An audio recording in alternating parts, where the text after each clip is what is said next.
The Odyssey G9 is one of the most insane monitors we've tested. This thing boasts crazy specs, including a 32:9 aspect ratio, display HDR 1000, and a 240Hz refresh rate. With specs like these, it's no wonder it's one of the most hyped monitors of the year. Hi, I'm Brandon, a test developer at Ratings.com, where we help people find the best products for their needs. The Odyssey G9 is a no-compromise monitor that offers the ultimate in immersion, picture quality, and gaming performance. Like its name suggests, using this thing is an experience, and one you'll have to pay a lot for. So in this video, we'll put the G9 to the test and see if it's worth the hype and price. First, we'll look at the design and inputs of the monitor, and then move on to the picture quality. We'll then discuss its gaming performance by looking at the motion handling and input lag, and then finish by comparing it to competing models on the market. The design of the Odyssey G9 is awesome, and it will definitely be the centerpiece of any setup. The back is covered in a glossy white plastic that looks premium, and there are black and chrome accents that work well to complement the futuristic aesthetic. The center core features RGB lighting that almost makes it look like a jet engine or alien spacecraft. The RGB lighting can be controlled through the on-screen display, where you can change between 52 different colors or have it cycle through them automatically. One of the first things that stands out with the G9, other than the 32:9 aspect ratio, is the aggressive curvature of the screen. The 1000R curve radius is much more curved than a typical 1800R you find on other ultrawides. Samsung claims this is to match with the curvature of the eye, which helps with immersion and eye strain. But we don't test for this, so you'll have to take their word for it. That said, a curved display definitely helps mitigate poor viewing angles, and it also brings the edges of the screen closer to your eyes, so you don't have to turn your head as much when using it. Just like with the design, the build quality of the G9 is great. The screen is made of good quality plastics, and the stand is made of metal and covered in a plastic shell. The stand is wide, but it has thin legs, so it won't take up much space on your desk. It supports the screen decently well, but there's a fair amount of wobble, which is expected with a display of this size. The overall ergonomics are subpar, but this shouldn't be an issue, as the G9 will likely be your primary monitor, and it has good height adjustment. If you want to change the stand, you can thanks to the VESA adapter that comes included in the box. Although if you do that, you'll be missing out on the cool headphone hook on the back of the stand. To control the monitor, there's a single joystick located underneath that works well for navigating the menus. Here, you can change the picture settings and enable some extra features such as a frame rate counter, a black stabilizer, and picture-in-picture or picture-by-picture modes. Now let's take a look at the inputs, which can be found behind the removable panel on the back. Here, you have two DisplayPort 1.4s, an HDMI 2.0, an audio out, and a USB hub. The power supply is internal, which is nice compared to the massive brick used with the G7. For cable management, you can route cables to the removable panel and out the bottom of the stand to seamlessly hide them.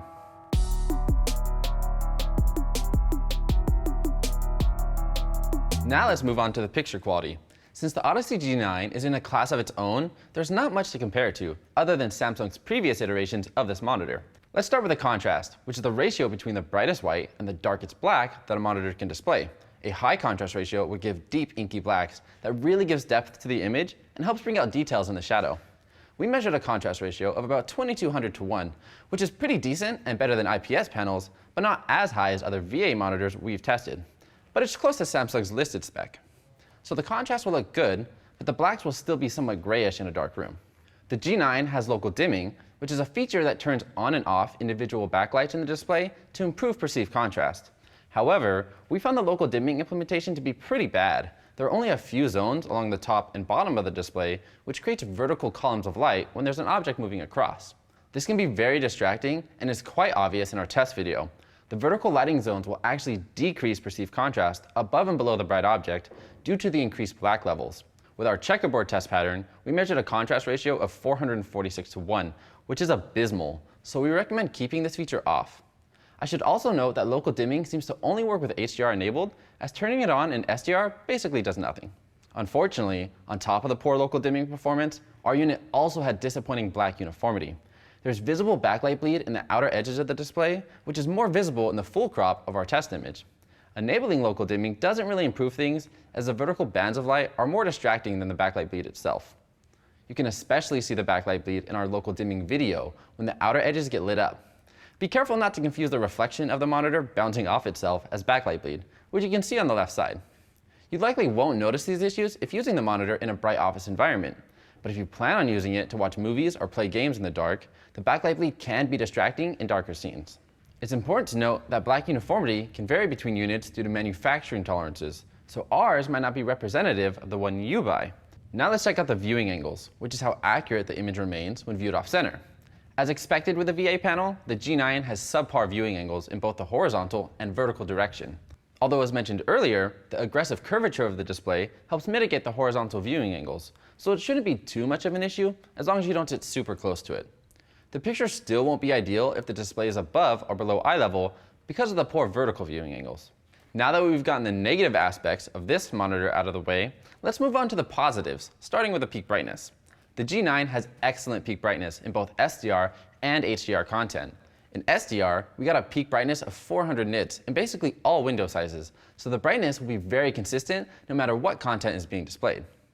This is just shy of Samsung's listed spec of 420 nits, and we measure the brightness in the custom picture mode with brightness set to max and local dimming set to auto. It's possible to get an even brighter image by setting the picture mode to high brightness and enabling local dimming and dynamic brightness. But we don't recommend these settings as they're not the most accurate and because poor local dimming performance. Either way, this monitor will be easy to see in bright environments, such as an office. In HDR, we got an astonishing peak brightness, above 1000 nits in some window sizes and a real scene peak brightness of 600 nits. The G9 is advertised as being VESA HDR 1000 certified, meaning it should reach 1000 nits in a 100% window. Our unit came pretty close to this, reaching 954 nits in our testing, and variance between models is likely the reason for this discrepancy. Because of its outstanding brightness, the G9 will do a great job at bringing out specular highlights and HDR content. Now onto the reflection handling, which is how well the display counteracts distracting glare from bright light sources, such as a window. We found the G9 to have good reflection handling thanks to its matte coating, which does a good job at diffusing light. Combined with the screen's excellent peak brightness, you should have no visibility issues, even in brighter environments. Now let's check out the color accuracy, which is how closely the monitor's colors, white balance, and gamma align with our sRGB target. You want a display to have good accuracy, that way SDR content, which is most of what you'll find on the web, appears as the artist intended. Our unit had decent out-of-the-box color accuracy, and the most accurate picture mode was FPS. Here, the white balance and colors were reasonably close to our target, but not ideal because the wide gamut of the display causes a lot of hues to oversaturate. Gamma follows our sRGB target pretty well, and color temperature is close to 6500K, except the whites have a slight bluish tint to them. After calibration, as expected, the color accuracy is excellent. All issues are fixed, and the G9 matches our sRGB target almost perfectly. Also important for color reproduction is the color gamut, which is the range of colors a monitor can display. Having a wide gamut means that the display can reproduce more vibrant and rich hues, which gives the image a more saturated look. This is great if watching HDR content or if working in specific color spaces, such as Adobe RGB. The G9 has a pretty wide gamut, covering the entire sRGB color space and 82% of the Adobe RGB color space. So it'll be great for watching SDR content, but professionals looking to master an Adobe RGB may want to look elsewhere. For HDR content, the G9 works decently well. It covers 81% of the DCI-P3 color space and 63% of the Rec 2020 color space. Lastly, for picture quality, let's touch on the G9's gradient performance. This is how finely levels of color can be displayed, and poor gradient handling results in visible banding in scenes with gradients, such as the sky or skin tones. The G9 can accept a 10-bit signal, and it performs exceptionally well with gradients. There's only a little banding in some greens and grays, but everything else is superb. Combined with a high peak brightness and wide color gamut, the G9 would make a great monitor for enjoying HDR content, as long as you don't mind the poor local dimming.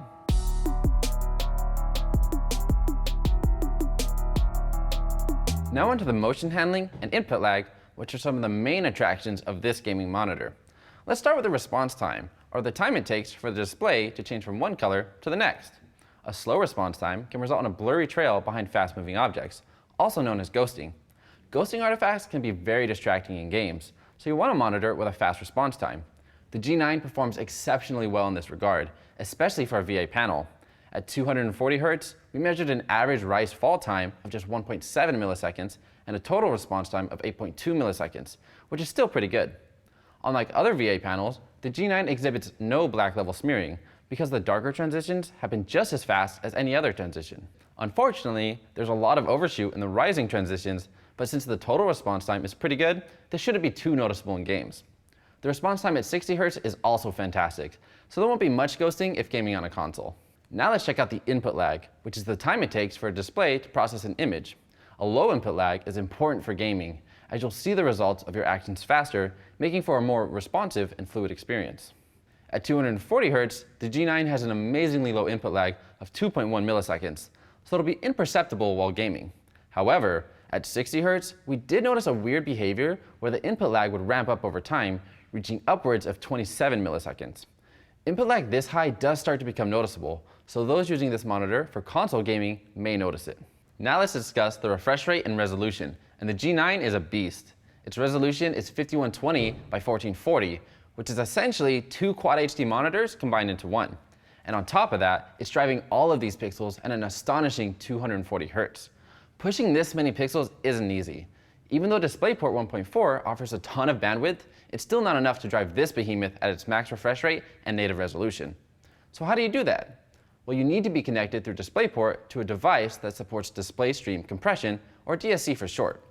DSC is a type of image compression developed by VESA, who considers it visually lossless, meaning it won't result in visible compression artifacts under normal viewing conditions. To use DSC, you'll need an RTX 2000 series card or newer from NVIDIA, or an RX 5000 series card or newer from AMD. DSC automatically enables when switching the G9 to 240 Hz. Before ending the review, I want to address the elephant in the room, flickering. The Odyssey G9 and G7 are both notorious for having flickering issues in games and with VRR enabled. This presents itself as a sudden change in brightness throughout the screen and can be very annoying or distracting. Recently, there was a firmware update to the G7, and many users have reported that it's fixed their flickering issues. We're still in the middle of testing these claims, but initial reports from around the web seem positive. However, this firmware update was only for the G7 and not for the G9. The latest firmware for the G9 at the time of filming is 1006.2 from early October. And we've still received reports of flickering on this version. We tested for flickering ourselves using the latest firmware and a 2070 Super, but we couldn't reproduce any of these issues users had reported. We tried the NVIDIA Pendulum demo and even some games in SDR and HDR, but didn't experience any flickering. It's worth noting, we purchased our unit in September after the G9 had seemingly been recalled and re-released. Our unit was manufactured in June and is the version FA01. Interestingly enough, even though we didn't encounter any flickering in our testing, my colleague uses this monitor at his desk, and he has noticed occasional flickering in his day-to-day usage. Keep in mind, his work computer is fairly basic and is running off integrated graphics at only 120 Hz. So while this isn't a typical setup we'd expect with a monitor of this caliber, it did provide solid evidence of flickering issues that Samsung still needs to iron out.